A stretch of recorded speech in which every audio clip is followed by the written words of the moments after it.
सौरभ भारद्वाज दिल्ली के मंत्री हैं, उन्होंने आज अरविंद केजरीवाल का ये दूसरा निर्देश पढ़ा था।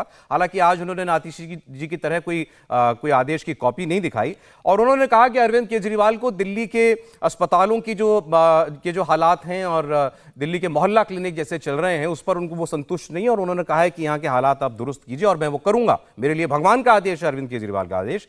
और मनोज तिवारी भारतीय जनता पार्टी की तरफ से उन्होंने भी इस पर रिएक्ट किया। आप दोनों की बात सुन लीजिए, फिर हम शुरू करते हैं आज का कुरुक्षेत्र। देखिए, ये मौका रहेगा जिसमें इंडिया अलायंस के जितने भी बड़े दल हैं, उनके जितने भी अच्छे बड़े नेता हैं, उन सबको हम एक कॉमन प्लेटफॉर्म पे यहाँ पे लेके आएंगे और जिस तरीके से धोखाधड़ी और बेईमानी से, छल से अरविंद केजरीवाल जी को ऐन इलेक्शन से पहले गिरफ्तार किया गया है, इसके खिलाफ सारा देश जो है अपनी आवाज ध्यान से उठाएगा। सरकार कभी जेल से नहीं चलती।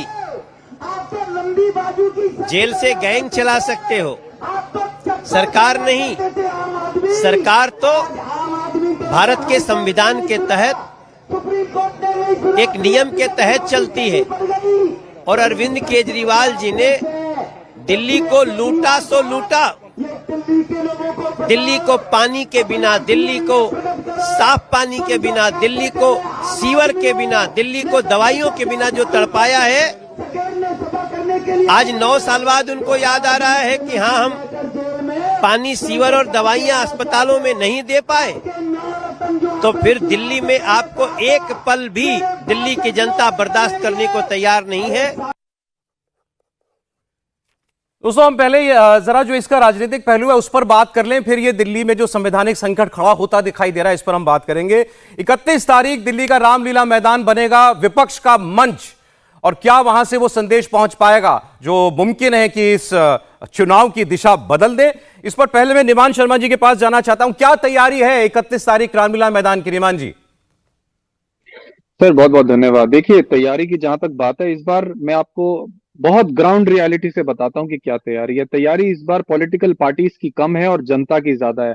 अगर आप दिल्ली की सड़कों पर निकल जाएंगे और जनता से पूछेंगे, एक व्यक्ति आपको बता देगा कि जो दिल्ली में हुआ है उसके विरुद्ध वो क्यों रामलीला मैदान जाना चाहता है। वो इसलिए रामलीला मैदान जाना चाहता है कि दिल्ली की जनता ने जिस व्यक्ति को चुनकर सत्ता में बिठाया, दिल्ली की जनता ने जिस व्यक्ति को 3 बार मुख्यमंत्री बनाया, दिल्ली की जनता जिस व्यक्ति को अपना बेटा मानती है, उस व्यक्ति को जबरदस्ती बिना किसी तथ्यों के अगर जेल में बंद किया गया है तो उसके विरुद्ध में दिल्ली की जनता सड़कों पर आना चाहती है। दिल्ली की जनता ये चाहती है कि उस व्यक्ति को बाहर लाया जाए जो व्यक्ति उनके लिए दिन रात काम करता है, बच्चों के लिए स्कूल बनाता है, अस्पताल बनाता है, महिलाओं के लिए बस सर्विस फ्री कर रखी है, जो बुजुर्गों को तीर्थ यात्रा में भेजता है। अगर उस व्यक्ति को बिना किसी तथ्य के फंसाकर जेल में डाला जाता है तो उसके विरुद्ध जनता सड़कों पे उतर रही है और जनता खुद रामलीला मैदान आएगी। मैं आपको ये बहुत जिम्मेदारी से बताना चाहता हूं सर कि हम जा रहे हैं लोगों को बोलने की आप रामलीला मैदान आइए, लेकिन लोग हमें कह रहे हैं कि आपको हमें बताने की जरूरत नहीं है, हम खुद आएंगे रामलीला मैदान। क्योंकि ये लड़ाई अब आम आदमी पार्टी वर्सेस बीजेपी नहीं है, ये लड़ाई दिल्ली की जनता वर्सेस बीजेपी। बहुत अच्छी बात है निमान जी, ठीक है। अब वहां जितने लोग आते हैं, कितने आते हैं, हम लोग देख लेंगे। कौन कौन आ रहा है पॉलिटिकल पार्टी से? कौन कौन से नेता, कौन कौन सी पार्टियां आ रही हैं? सर, मैं आपको यही बता रहा हूं, जो भी नेता इसमें ये देख रहे हैं कि आज हमारे देश में जो कानून है, जो संविधान है, उसके विरुद्ध काम हो रहा है, जो नेता ये समझ रहे हैं वो नेता खुद आ रहे हैं।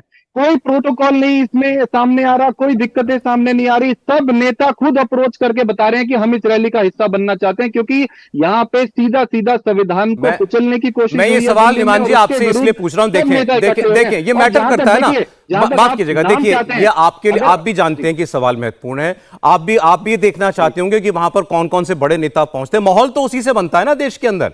इसीलिए मैं सवाल आपसे पूछ रहा हूं, क्या आप लोगों ने दूसरे दलों से संपर्क किया है? किस ने आपको कंफर्म किया कि हम आएंगे? जहां तक ऑफिशियल लिस्ट की बात है कि कौन कौन नेता पर्टिकुलरली आ रहा है, वो आपके सामने आ जाएगी, वो हमारा ऑफिशियली अनाउंस होगा। लेकिन मैं आपको ओवरऑल बता रहा हूं कि ये नेता यहाँ पे इंपॉर्टेंट नहीं है, ये जनता की रैली है। ये जनता ऑर्गेनाइज कर रही है और जनता खुद रामलीला मैदान आ रही है। उसमें नेता जो है, जो लोग नेता आना चाहते हैं वो खुद आ सकते हैं। इसमें नेता इंपॉर्टेंट नहीं है, ये सब जनता कर रही है। गली गली मोहल्ले मोहल्ले में दिल्ली के ये माहौल है कि खुद जनता निकल अच्छा निकल के देखिए, एक रामलीला बात का मैदान जवाब आना दीजिए फिर चाहती है। मुझे नेमान जी, जिस दिन अरविंद केजरीवाल गिरफ्तार हुए उस दिन तो दिल्ली की जनता सड़कों पे आई नहीं, अब 10 दिन के बाद क्यों आएगी? सर क्यों नहीं दिल्ली की जनता सड़कों पे आई? कितने कैमरे आपने लगाए दिल्ली के गली गली मोहल्ले मोहल्ले में? गली गली मोहल्ले मोहल्ले में रोज था, गली गली में जनता सड़कों पर थी। कितने बैरिकेटिंग्स लगा दी उन्होंने, सड़कें बंद कर दी इन लोगों ने, इन्होंने धारा 144 लगा दी दिल्ली में। अच्छा। कितने कैमरा थे दिल्ली की गलियों में? दिल्ली के गली गली मोहल्ले मोहल्ले में रोष है इस बात का कि उनके मुख्यमंत्री को, उनके बेटे को जेल में बंद किया हुआ। दिल्ली अच्छा, की ठीक है। जनता इनको जवाब देने जा रही है। अच्छा ठीक है निमान जी। शाजी आलमी जी, आपने निमान जी को सुन लिया, उन्होंने कहा दिल्ली की जनता में बहुत रोष है, रामलीला मैदान भर देंगे, जगह कम पड़ जाएगी 31 तारीख को। देखिए, सबसे बड़ी विडंबना तो ये है कि जब अन्ना हजारे का आंदोलन की शुरुआत हुई और उसके बाद उसी के गर्भ से निकला आम आदमी पार्टी बनी। आप सोचिए कि वो जमाना था जब रामलीला मैदान में लोग इकट्ठा होते थे भ्रष्टाचार और भ्रष्टाचारियों के खिलाफ लड़ने के लिए। अब तो ऐसी अजीबोगरीब स्थिति है कि भ्रष्टाचारियों के लिए और भ्रष्टाचार की बचाव के लिए बाकायदा कुछ लोग इकट्ठा हो रहे हैं जो ये कह रहे हैं कि बहुत चिंतित है केजरीवाल को लेकर। अब एक और चीज देखिए, इत्तेफाक और गजब इत्तेफाक है ये गजब इत्तेफाक ऐसा है कि जो लोग जिनके खिलाफ केजरीवाल जी ने अपना राजनीतिक करियर की नींव रखी थी और उनके भ्रष्टाचार का जिक्र करके, चाहे वो लालू प्रसाद यादव हो, उनका पूरा परिवार हो, चाहे वो अखिलेश जी हो, चाहे वो कांग्रेस पार्टी हो, क्योंकि सारा तो प्रचार और सारा तो अभियान और सारा तो आंदोलन कांग्रेस पार्टी के भ्रष्टाचार के खिलाफ था। अब सोचिए वो सारे लोग जिनके खिलाफ इन्होंने भ्रष्टाचार के खिलाफ मुहिम छेड़ी और जिसके आधार पर ये पार्टी बनी, जिसके वजह से मुख्यमंत्री बने, एक बार नहीं, 2 बार नहीं, 3 बार। अब सोचिए सौरभ जी, अब वो सब लोग आएंगे इस मंच पर। मतलब मुझे समझ में नहीं आ रहा है, लोग जो आम आदमी पार्टी और अन्ना हजारे आंदोलन के पुराने लोग हैं, ऐसी कैफियत है कि भाई मैं रोऊं या हंसूं, करूं मैं क्या करूं। क्या अजीबो गरीब इन्होंने हालत कर रखी है कि अब निकलो बाहर मकानों से, जंग लड़ो बेईमानों से। अब लग रहा है जंग लड़ो बेईमानों के लिए।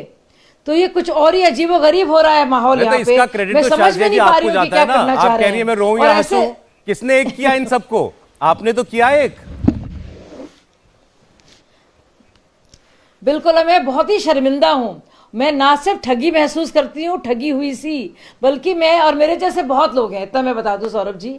और मैं कहना चाह रही हूं कि क्या वो हिमाकत थी, क्या वो बेवकूफ़ी थी, क्या वो खुमार था आदर्शवाद का, जिसके चलते आप उसका नतीजा अभी देख रहे हैं।